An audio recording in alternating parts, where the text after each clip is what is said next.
Betcha. Betcha who? Bet you're glad to see me. That was my joke. I hope you liked it. Patches. Patches? It's her. You know who I'm talking about. Yes, Gigi. Are you done? Oops. Wait a minute. Let me start over. Patches. Are you done? Patches. Okay. Alright, Charlie. I hope you liked my joke. So, without further ado, here is Gigi. Well, there you are, Charlie. That Patches just wants to hog up all the time. Now he's telling you jokes? What's that about, huh? What is that about, silly dog? That I'm just saying. But the joke was kind of funny, don't you think? I hope you're having a good day. I saw that you started a preschool because you're a big girl. That's right. I hear that you're going to be doing dance too. I wish I was there to see you dance. Little tap dancing. I'd get a kick out of that. That'd be fun. But anyway, it sounds like you're off, that you really enjoyed preschool. I'm so glad to hear that. Your daddy went to preschool for a little bit. I think he was like 3 or 4. He was around your age. He really liked it. He went a couple of days a week. Did that for a little bit. But I know he enjoyed himself, so I'm sure you're going to have as much fun too. So far, it seems like you're doing that. That's great. Glad to hear that. So how's your week been going? Aside from, well, I guess you've been busy. You're going to preschool and you're going to be going to dance. Yeah, I saw that you went to, did you go to your grandma's house? Grammy's? Looks like you were at a cat restaurant. What is that, a cat restaurant? So, was the food perfect? You know, like cats go purr. Well, I don't know. Did they serve food there, or was it coffee, or what? Maybe. Is that by your place, or is that by your Grammy's house? Huh? If it's by your place, Gigi might be interested in going. You know, Gigi doesn't have cats, but when she was growing up, your Nana liked cats. We had lots of cats in our house. Your Theo Dude liked cats. I don't remember your Thea Christie having cats when I was growing up. I don't remember Thea Christie having cats. I know Theo Dude did, and I know your Nana did. I remember she had this one, Mingo, which was a Siamese cat. Oh, that was her cat, big cat. The earliest cat I probably remember growing up that your Nana and Papa had when I was growing up was probably Peaches. So like I said, we always had cats in the house, so even though I don't have a cat, doesn't mean that I don't like cats. I just maybe just haven't found a cat that speaks to me. I've always, we've always had dogs in the house too. But I can't say that I had a dog. They were more like the family's dog. It wasn't until me and your grandpa were married and we got a little puppy that your Nana's dog had. And she was such a smart dog. Her name was Dana. She was little. She wasn't as big as Jet. Jet's a big dog. She was I might even have a picture of her, but I have a picture, I'll include it. I'll put it right there. Your dear Stacy, oh, she was just her and Dana. But your daddy grew up with Dana because me and your grandpa had Dana before, we were married, but we had Dana before your daddy and your dear Stacy were with us. That's right, so they grew up with her. She was a really good dog. I wish that, I probably could have been a better owner because she was such a good dog. Not that I did anything to her, but I've learned how to be a better owner. I'm so much better with Jet than I was with Dana, but it just got just gets busy. Things get busy, but the thing about Dana, she was a smart dog, cute dog too. She had a cute little face. Was that me and your grandpa weren't supposed to have dogs or pets in the apartment? Don't tell nobody. But we just really loved Dana. So we wanted to bring Dana with us. So we brought her. And I taught her how to go in a cat box. Isn't that funny? A dog going in a cat box. So we did take Dana for a walk because I was home for some time when I first married Grandpa, and we had Dana. And then when I went to work, she would go on the floor. She didn't have access. She would go in the cat box. Isn't that funny? Maybe I should have called her a cat box. Maybe I should have called her a dog box. And I remember sometimes I'd come home from work because when I did finally find a job, your grandpa would be laying there and Dana would be right here sleeping on his chest. And I'd come from home because he would get home earlier. He'd get home like at 3 o'clock and I'd get home like 5. So I guess he was a little tired, so he'd get the little doggy and put her right here, she'd fall asleep. I may have a picture that I don't know. If I do, I'll put that right there too, so you see Grandpa sleeping with Dana. But Dana was a good dog. But anyway, not quite sure how I started talking about, I know, because the cat restaurant. I know, your Gigi just gets to talking, and before you know it, I'm on a tangent about something else. I know, look at your daddy. See daddy's face right now? He's just like, I know, it's okay, Karen. One day you too might get there. All right, so we're going to read. I'm going to school. Did I tell you I was going to school? Yes, I started school. Was it last week? No, this is my 3rd week because I had my 3rd quiz. That's right. Gigi's going to school too. So Charlie's going to preschool and I'm going to school too. That's because we want to get educated. That's right. So I know I'm enjoying school. I really like it. Yes. So you stay in school, enjoy yourself, and learn as much as you can and have fun. Okay? All right. Let's get to reading the new book.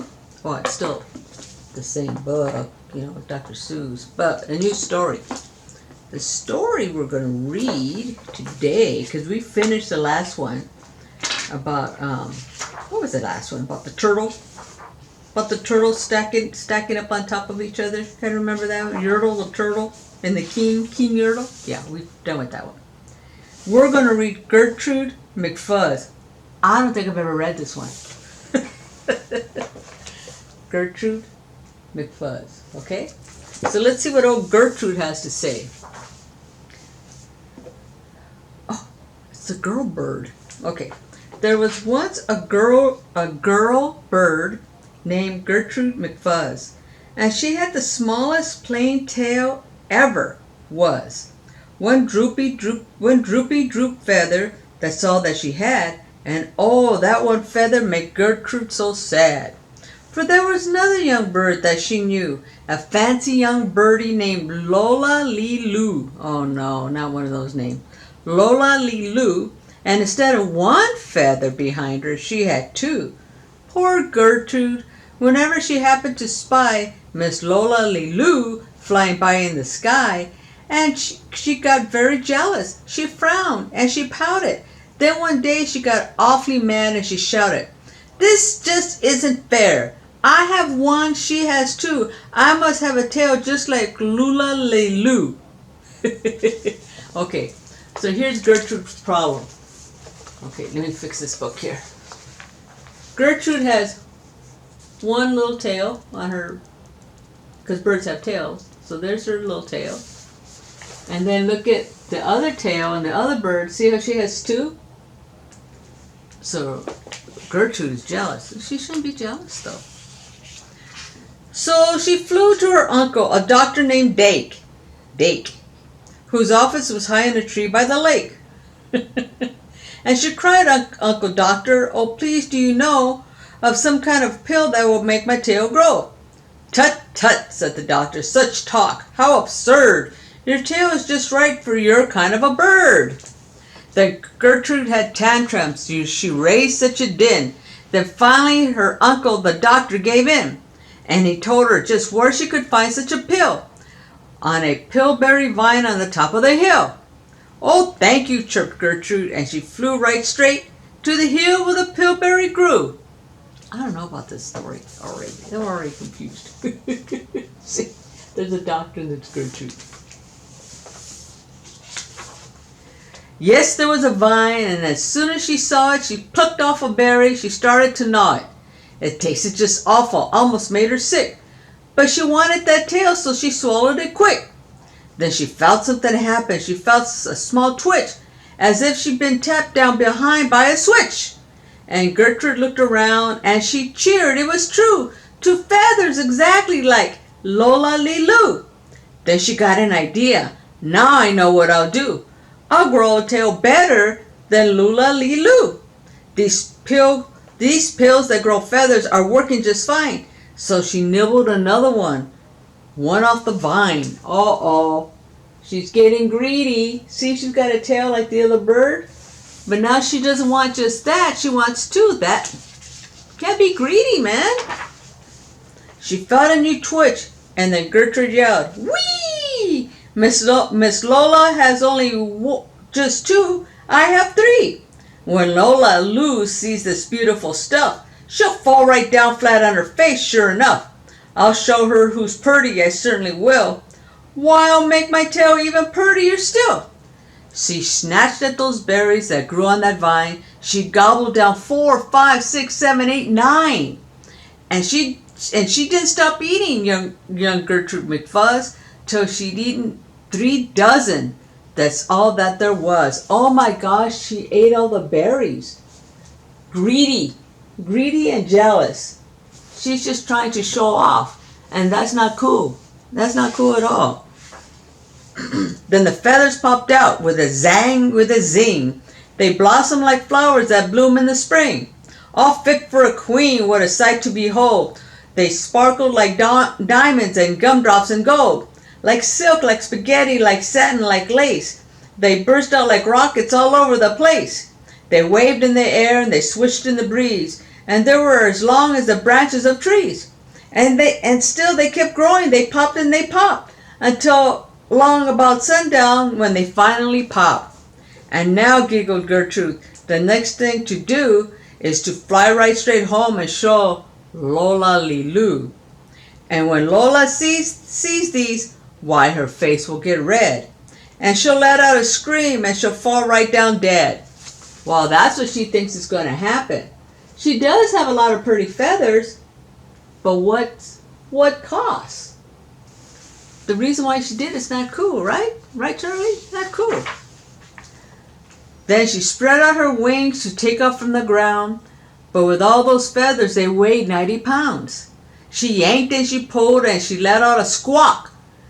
But that bird couldn't fly, couldn't run, couldn't walk. And all through the night she was stuck on that hill, and Gertrude McFuzz might be stuck up there still. If her good Uncle Dake hadn't heard the girl yelp, he rushed to her rescue and brought her along help. Look at, she has so many, because she got greedy, she got jealous, she got all those feathers, took all those pills, and look at, she can't even fly. She can't even walk. She can't even move. Not cool, Gertrude. Right? Not cool. To lift Gertrude up almost broke all their beaks, and to fly her back home it almost took 2 weeks. And then it took almost a week more to pull out all the feathers. To pull out all the feathers, my Gertrude was sore. Look at that. Because she had so many feathers, she's the kind of bird that wasn't built to have all those feathers. And because of that, the doctor brought all these other birds to help her. And it still took a long time to get home. Because she was jealous, you know?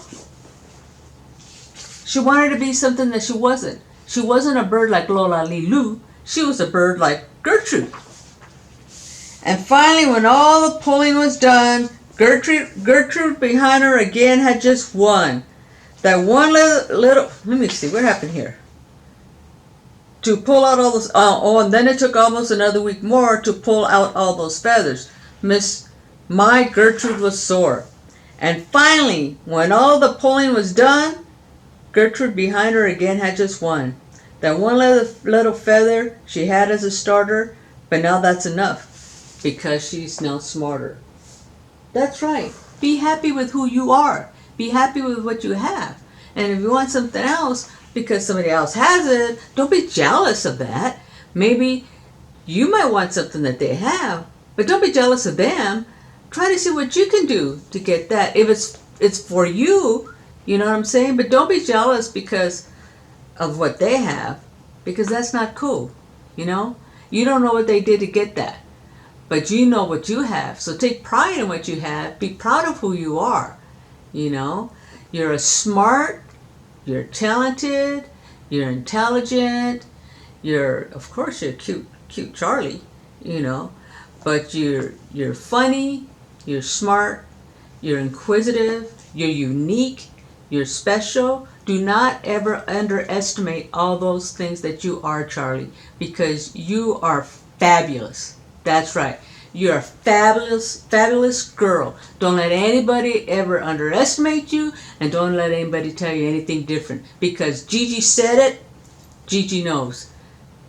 I'm going to say it again. Charlie is uniquely fabulous. That's right. So you hold your head up straight and strong and a warrior. Because you remember, you started out as a warrior. You had to be tough because you were born a little early and you were so tiny. So you're a warrior. You got this, girl. Unique, fabulous, intelligent, inquisitive, and there's only one Charlie in the whole wide world. And I am glad that I can say that I'm your Gigi. Okay? So you always remember that. That's right. Well, I'm going to let you go now. Because if not, Gigi could have gone, ranting about something else. So who knows what she'll say. But anyway, here's a hug from Mom and Daddy. Here's a big hug from my uniquely fabulous warrior, Charlie. That's right, baby girl. You know what Gigi says. You know what Gigi says. Gigi says she loves her baby girl to the moon and back, baby girl, to the moon and back. I love you, baby girl, to the moon and back, always. And you always remember what Gigi said.